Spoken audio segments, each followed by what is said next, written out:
तो दोस्तों अब हम देखते हैं अकाउंटिंग के ऑब्जेक्टिव के बारे में। हमारा अगला टॉपिक है अकाउंटिंग के objective of accounting.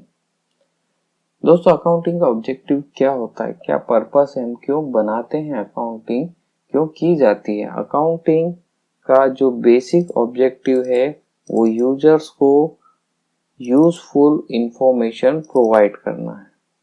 Means user को ऐसी इंफॉर्मेशन प्रोवाइड करना है जो कि उसके यूज में आ सके। अब यहाँ पे दो टाइप के यूजर्स हमने देखे थे, एक्सटर्नल यूजर और इंटरनल यूजर। जो एक्सटर्नल यूजर होते हैं उन्हें नेसेसरी इंफॉर्मेशन प्रोवाइड की जाती है फाइनेंशियल स्टेटमेंट्स के फॉर्म में। अब ये फाइनेंशियल स्टेटमेंट के अंदर प्रॉफिट एंड लॉस अकाउंट आता है और बैलेंस शीट आती है। तो एक्सटर्नल यूजर को हम जो अकाउंटिंग इंफॉर्मेशन कन्वे करते हैं या कम्युनिकेट करते हैं वो फाइनेंशियल स्टेटमेंट के फॉर्म में करते हैं, जिसके अंदर प्रॉफिट एंड लॉस अकाउंट और बैलेंस शीट आती है। इसके अलावा इंटरनल यूजर्स को मीन्स मैनेजमेंट को समय समय पर कुछ एडिशनल इंफॉर्मेशन की भी जरूरत होती है, जो कि मैनेजमेंट को नेसेसरी डिसीजन लेने में हेल्पफुल होती है। तो दोस्तों अकाउंटिंग का बेसिक ऑब्जेक्टिव क्या होता है? अकाउंटिंग का बेसिक ऑब्जेक्टिव होता है यूजर्स को यूजफुल इंफॉर्मेशन प्रोवाइड करना। यूजर्स में एक्सटर्नल यूजर और इंटरनल यूजर्स आते हैं। एक्सटर्नल यूजर को हम फाइनेंशियल स्टेटमेंट्स के थ्रू इंफॉर्मेशन प्रोवाइड करते हैं जो भी उन्हें चाहिए होती है। इसके अंदर हम प्रॉफिट एंड लॉस अकाउंट और बैलेंस शीट उन्हें प्रोवाइड करते हैं। और इंटरनल यूजर में मैनेजमेंट आता है, तो मैनेजमेंट को इन इंफॉर्मेशन के अलावा भी कुछ एडिशनल इंफॉर्मेशन की रिक्वायरमेंट होती है टाइम टू टाइम, तो वो भी उन्हें प्रोवाइड की जाती है। अब देखते हैं अकाउंटिंग के कुछ प्राइमरी ऑब्जेक्टिव्स के बारे में। तो अकाउंटिंग के प्राइमरी ऑब्जेक्टिव में हम पहले देखते हैं मेंटेनेंस ऑफ रिकॉर्ड और बिजनेस ट्रांजेक्शन के रिकॉर्ड्स का मेंटेनेंस। तो अकाउंटिंग का जो प्राइमरी फंक्शन है वो बिजनेस के जो भी ट्रांजेक्शन्स होते हैं उन सभी का एक सिस्टमेटिक रिकॉर्ड मेंटेन करना होता है, और वो भी अकाउंट्स की बुक में उन सारे फाइनेंशियल ट्रांजेक्शन का सिस्टमेटिक रिकॉर्ड मेंटेन करना होता है। ये अकाउंटिंग का प्राइमरी ऑब्जेक्टिव है। दोस्तों एक दिन में बिजनेस में बहुत सारे फाइनेंशियल ट्रांजेक्शन्स होते हैं, जैसे सेल्स का है, परचेस का है, रिसिप्ट है, पेमेंट है, बहुत सारे ऐसे ट्रांजेक्शन होते हैं। इवन बहुत अच्छे एग्जीक्यूटिव और मैनेजर को भी ये सारे ट्रांजेक्शन्स याद नहीं रहते हैं। इसलिए इन सभी ट्रांजेक्शन का प्रॉपर और कंप्लीट रिकॉर्ड होना बहुत जरूरी है। रेगुलरली हमें इसे अपडेट करना होता है। और दोस्तों ये जो रिकॉर्डेड इंफॉर्मेशन होती है, जो फाइनेंशियल रिकॉर्ड होते हैं, ये वेरीफाएबल होते हैं और इसे एज ए एविडेंस आप यूज कर सकते हैं। तो चलिए दोस्तों अब हम अकाउंटिंग के अगले ऑब्जेक्टिव के बारे में पढ़ते हैं। अकाउंटिंग का अगला ऑब्जेक्टिव होता है calculation of profit and loss. Means business को प्रॉफिट हो रहा है या लॉस हो रहा है, इसका कैलकुलेशन हम अकाउंटिंग के थ्रू कर सकते हैं। कोई भी बिजनेसमैन या बिजनेस का ओनर समय समय पर ये देखना चाहता है कि जो भी बिजनेस ऑपरेशन हो रहे हैं उसका रिजल्ट क्या निकल रहा है, मीन्स नेट रिजल्ट क्या है, क्या उस बिजनेस से उसे प्रॉफिट अर्न हो रहा है या फिर उसे लॉस हो रहा है। तो इस चीज को वो समय समय पर देखना चाहता है, इसलिए हम प्रॉफिट एंड लॉस का कैलकुलेशन कर सकते हैं अकाउंटिंग के थ्रू। तो दोस्तों ये अकाउंटिंग का दूसरा ऑब्जेक्टिव होता है, जिसमें हम ये देखते हैं कि बिजनेस को एक पर्टिकुलर टाइम पीरियड में प्रॉफिट हो रहा है या फिर लॉस हो रहा है। प्रॉफिट एंड लॉस का कैलकुलेशन हम बिजनेस में होने वाले इनकम और एक्सपेंसेस के थ्रू लगा सकते हैं। जितने भी इनकम या रेवेन्यू बिजनेस को एक पर्टिकुलर टाइम पीरियड में हो रहा है, उसमें से हम उस पर्टिकुलर टाइम पीरियड में होने वाले सभी एक्सपेंसेस को माइनस करके प्रॉफिट और लॉस का कैलकुलेशन कर सकते हैं। यदि एक पर्टिकुलर पीरियड में हमारे बिजनेस का रेवेन्यू 6 लाख रुपीज है और एक्सपेंसेस 5,40,000 है, तो हमें यहाँ पर 60,000 रुपीज का प्रॉफिट हो रहा है। बट अगर किसी केस में इनकम कम हो रही हो और एक्सपेंस ज़्यादा हो तो वहाँ पर बिजनेस को लॉस होता है। मीन्स बिजनेस में होने वाले खर्चे अगर एक्सीड हो जाएं, बढ़ जाएं और उसकी इनकम उसके एक्सपेंसेस से कम हो जाए तो हमें लॉस होता है। ये एक बेसिक फॉर्मूला है जो कि हम पिछले कई क्लासेस में पढ़ चुके हैं। दोस्तों, अकाउंटिंग का अगला ऑब्जेक्टिव होता है depiction of financial position. Means आपके बिजनेस की फाइनेंशियल पोजीशन को डिपिक्ट करता है, आपके बिजनेस की फाइनेंशियल पोजीशन को बताता है। दोस्तों, किसी भी बिजनेस की फाइनेंशियल पोजीशन को हम अकाउंटिंग पीरियड के एंड में उसकी असेट्स और लायबिलिटी को देख के बता सकते हैं। मींस किसी बिजनेस के पास कितनी असेट्स है, कितनी लायबिलिटीज है at the end of year, at the end of accounting period, उसे देखकर हम उसकी फाइनेंशियल पोजीशन को इवेल्युएट कर सकते हैं, उसके बारे में जान सकते हैं। बिजनेस के पास जो भी रिसोर्सेस उसके ऑन किए हुए होते हैं वो उसकी असेट्स होते हैं। जैसे बिल्डिंग मशीनरी ये बिजनेस ने खरीदी हुई होती है तो वो उसकी असेट हो जाती है। अगर हम लायबिलिटी की बात करें तो जो भी क्लेम रिसोर्सेस के अगेंस्ट में लिए जाते हैं वो लायबिलिटीज होते हैं। लायबिलिटीज को ऐसा समझ सकते हैं कि हमें लोगों को कितना पैसा देना है या फिर गवर्नमेंट को कितना टैक्स देना है, ये सारी चीजें लायबिलिटीज के अंदर आती है। क्रेडिटर्स को कितना पैसा हमें पे करना है, कितना पैसा बचा हुआ है, वो क्लेम्स लायबिलिटीज के अंदर आते हैं। और वो स्टेटमेंट जिसमें हम असेट्स और लायबिलिटीज का रिकॉर्ड रखते हैं उसे हम बैलेंस शीट कहते हैं। और बैलेंस शीट पोजीशन स्टेटमेंट होता है जो कि आपके बिजनेस की फाइनेंशियल पोजीशन को बताता है।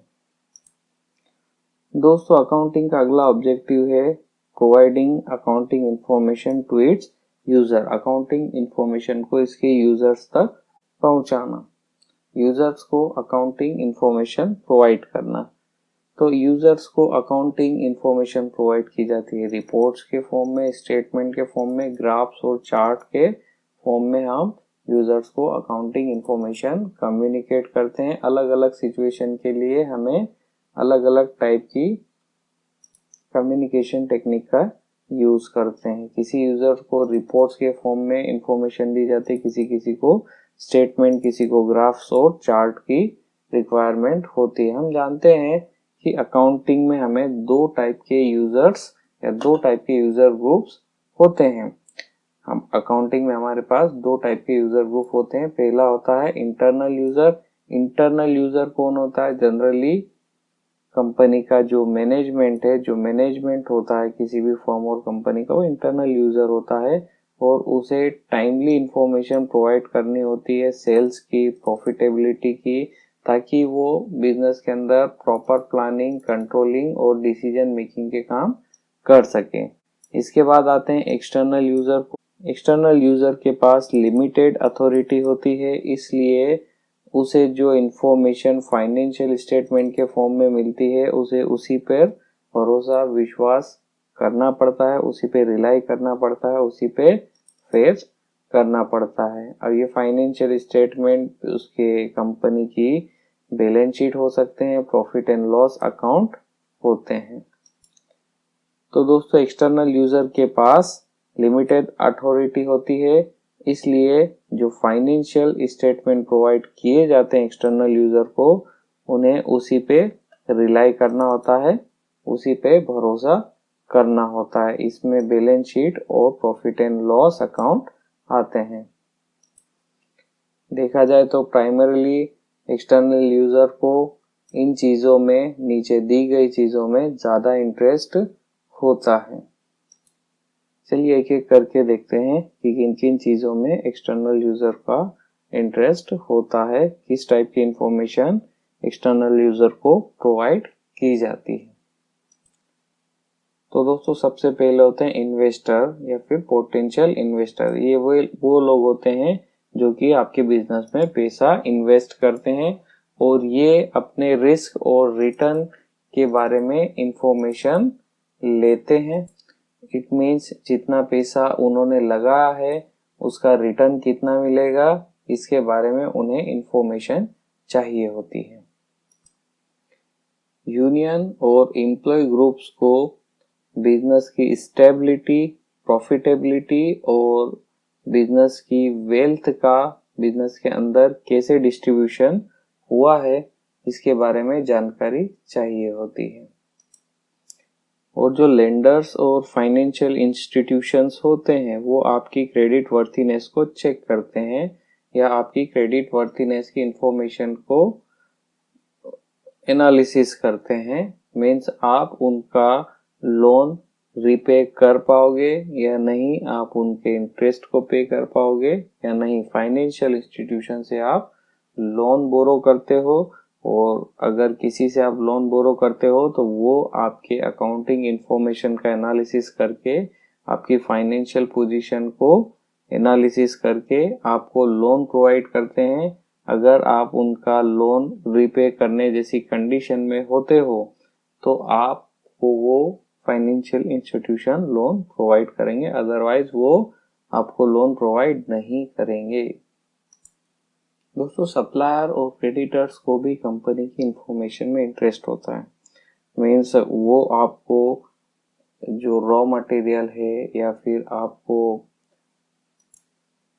क्रेडिट में सप्लाई करते हैं, मीन्स आप उनसे रॉ मटेरियल और प्रोडक्ट्स को क्रेडिट में बोरो करते हो तो आप उनके अमाउंट्स को टाइम टू टाइम पे कर सकते हो या नहीं, इस चीज को वो चेक करते हैं आपकी अकाउंटिंग इंफॉर्मेशन से कि आपका बिजनेस एग्जिस्ट भी करता है या नहीं, कंटिन्यूसली एग्जिस्टेंस उसका है या नहीं। सपोज आपने किसी क्रेडिटर से प्रोडक्ट परचेज किए और कुछ समय बाद आपका बिजनेस बंद हो जाता है तो इसी कंडीशन में वो क्रेडिटर को लॉस हो जाता है। इसलिए क्रेडिटर और सप्लायर्स ये चेक करते हैं कि आपके बिजनेस का कंटिन्यूड एग्जिस्टेंस है कि नहीं, कितने सालों से आप बिजनेस को रन कर रहे हैं और आप उनके अमाउंट्स जो कि एक तय तिथि या डेट पर आपको उन्हें पे करना है वो आप पे कर पाओगे या नहीं, वो ये चेक करते हैं। इसके अलावा दोस्तों कस्टमर को भी आपसे इंफॉर्मेशन की ज़रूरत पड़ती है। कस्टमर को किस टाइप के इंफॉर्मेशन की ज़रूरत पड़ती है, आपके बिजनेस के एग्जिस्टेंस के बारे में उसे इंफॉर्मेशन चाहिए होती है। मीन्स आपका बिजनेस कंटिन्यूसली एग्जिस्ट कर रहा है नहीं, जो प्रोडक्ट वो खरीद रहे हैं उसके पार्ट्स और उसकी आफ्टर सेल सर्विसेज उसे मिलेगी या नहीं, इसके बारे में वो ज़्यादा सोचते हैं। मीन्स कोई भी इलेक्ट्रॉनिक प्रोडक्ट या फिर मोबाइल हो, कंप्यूटर हो, लैपटॉप हो या फिर कार हो, ऐसी कोई भी चीज़, महंगी चीज़ स्पेशली जब आप परचेस करते हो तब आप उस कंपनी के बारे में अच्छे से जान लेते हो कि वो कंपनी कितनी पुरानी है, कितने समय से वो बिजनेस को कर रही है। क्या आप ऐसी कंपनी का कोई मोबाइल परचेस करना चाहोगे जो अभी अभी नई ओपन हुई है और कुछ समय बाद उसका जो प्रोडक्ट है या फिर उस कंपनी का एग्जिस्टेंस है वो खत्म हो जाता है, तो बाद में जब आपका प्रोडक्ट खराब होता है तो फिर आप उसे कैसे ठीक करोगे। अगर वो कंपनी के जो प्रोडक्ट है उसके पार्ट्स भी अवेलेबल होते हो तो भी आप उसे ठीक कर सकते हो। तो दोस्तों कस्टमर को भी आपके बिजनेस के या कंपनी के बारे में इंफॉर्मेशन की रिक्वायरमेंट होती है कि आपका बिजनेस कितने समय से एग्जिस्टेंस में है और आप अपने प्रोडक्ट की सप्लाई को कंटिन्यूसली प्रोवाइड करवा सकते हो या नहीं, उसके पार्ट्स अवेलेबल होंगे या नहीं, और आफ्टर सेल सर्विसेज के बारे में उन्हें जानकारी चाहिए होती है। तो दोस्तों अगला आ जाता है government and other regulators. Government and other regulators को आपके बिजनेस इंफॉर्मेशन या अकाउंटिंग इंफॉर्मेशन में क्या इंटरेस्ट होता है, वो ये देखते हैं कि आपके रिसोर्सेस का अलोकेशन किस प्रकार से किया गया है और आप रेगुलेशंस को फॉलो कर रहे हो या नहीं कर रहे हो, ये उससे पता करते हैं। उसका आपका नियमों के पालन से संबंधित जानकारी भी सरकार को चाहिए होती है। स्पेशली गवर्नमेंट को इंटरेस्ट होता है आपके टैक्स में कि आप अपने अकाउंटिंग इंफॉर्मेशन के बेसिस पे कितना टैक्स पे करते हो, ये आपको गवर्नमेंट को कम्युनिकेट करना होता है, क्योंकि आपके अकाउंटिंग इंफॉर्मेशन के बेसिस पे ही टैक्स का कैलकुलेशन किया जाता है। दोस्तों अगले आ जाते हैं सोशल रिस्पॉन्सिबिलिटी ग्रुप्स। तो सोशल रिस्पॉन्सिबिलिटी ग्रुप को भी आपके बिजनेस की इंफॉर्मेशन में इंटरेस्ट होता है, क्योंकि वो इन्वायरमेंटल ग्रुप्स होते हैं। ये इन्वायरमेंटल ग्रुप्स होते हैं जिनको कि आपके बिजनेस से होने वाले इन्वायरमेंट पर असर के बारे में या इम्पैक्ट के बारे में जानना होता है। कहीं आप कोई ऐसी एक्टिविटीज में इन्वॉल्व तो नहीं जिससे इन्वायरमेंट को नुकसान पहुंचता है, तो इन्वायरमेंट के प्रोटेक्शन के बारे में इंफॉर्मेशन वो लेना चाहते हैं। मीन्स ये ग्रुप्स ये देखना चाहते हैं कि आपकी किसी बिजनेस एक्टिविटी से इन्वायरमेंट को कोई खतरा तो नहीं पहुंच रहा है, कोई डेंजर तो नहीं है। वो इन्वायरमेंट प्रोटेक्शन के लिए ज्यादा क्यूरियस होते हैं, उन्हें इन्वायरमेंट की ज्यादा चिंता होती है, इसलिए वो आपके बिजनेस की इंफॉर्मेशन को एनालिसिस करके उसके इन्वायरमेंट के बारे में या उसके प्रोटेक्शन के बारे में जानकारी लेते हैं। दोस्तों जैसे कि हमें पता है कि बहुत सारी फार्मा कंपनीज या केमिकल फैक्ट्रीज जो है अपने फैक्ट्रियों में से निकलने वाले वेस्ट को नदियों में डिस्पोज करती है, रिवर्स में डिस्पोज करती है, जिससे नदी का पानी खराब हो जाता है। जैसे हम गंगा रिवर की बात करें, गंगा रिवर का पानी भी बहुत पोल्यूट हो गया है आज के दौर में अगर हम देखें तो। इसलिए जो सोशल रिस्पॉन्सिबिलिटी ग्रुप होते हैं, इन्वायरमेंटल ग्रुप होते हैं, ये अलग अलग बिजनेस की इंफॉर्मेशन को कलेक्ट करके उस बिजनेस के इन्वायरमेंट पर होने वाले इम्पैक्ट को एनालिसिस करके और नेसेसरी डिसीजंस लेते हैं, उन्हें गवर्नमेंट तक कम्युनिकेट करते हैं ताकि ऐसी एक्टिविटीज को कम किया जा सके और ज्यादा से ज्यादा इन्वायरमेंट को बेनिफिट दिया जा सके, इन्वायरमेंट को बचाया जा सके। दोस्तों अगली कैटेगरी है यूजर्स की कॉम्पिटिटर। कॉम्पिटिटर को भी अकाउंटिंग इंफॉर्मेशन या बिजनेस इंफॉर्मेशन की रिक्वायरमेंट होती है रिलेटिव स्ट्रेंथ और वीकनेस का एनालिसिस करने में, जिससे वो बेंचमार्क को सेट कर सके। मींस बेंचमार्किंग के पर्पसेस से वो इन इंफॉर्मेशन को एनालिसिस करते हैं। ऊपर दी गई कैटेगरीज में यूजर्स को कंपनी की वेल्थ से रिलेटेड डेटा शेयर किया जाता है, लेकिन कॉम्पिटिटर को मेनली स्ट्रेटेजिक पर्पस के लिए आपकी कंपनी की या बिजनेस की इंफॉर्मेशन की रिक्वायरमेंट होती है, ताकि वो आने वाले कंपटीशन के लिए स्ट्रेटेजीज बना सकें। तो दोस्तों यही थे कुछ अकाउंटिंग के ऑब्जेक्टिव्स। आई होप आपको समझ में आ गए होंगे। तो आखिर तक इस वीडियो को देखने के लिए थैंक यू, धन्यवाद। दोस्तों इस वीडियो के लिए इतना ही, हम आपसे मिलते हैं अगले वीडियो में। तब तक के लिए गुड बाय, टेक केयर। दोस्तों अगर आपको ये वीडियो अच्छा लगा हो तो इसे लाइक करें। आगे और भी ऐसे वीडियोस पाने के लिए चैनल को सब्सक्राइब करें, बेल आइकन को हिट करें और कोई सवाल या सुझाव देने के लिए कमेंट करें। आखिर तक ये वीडियो देखने के लिए थैंक यू स्टूडेंट्स। मैं आपसे मिलता हूँ अगले वीडियो में। तब तक के लिए goodbye and take care.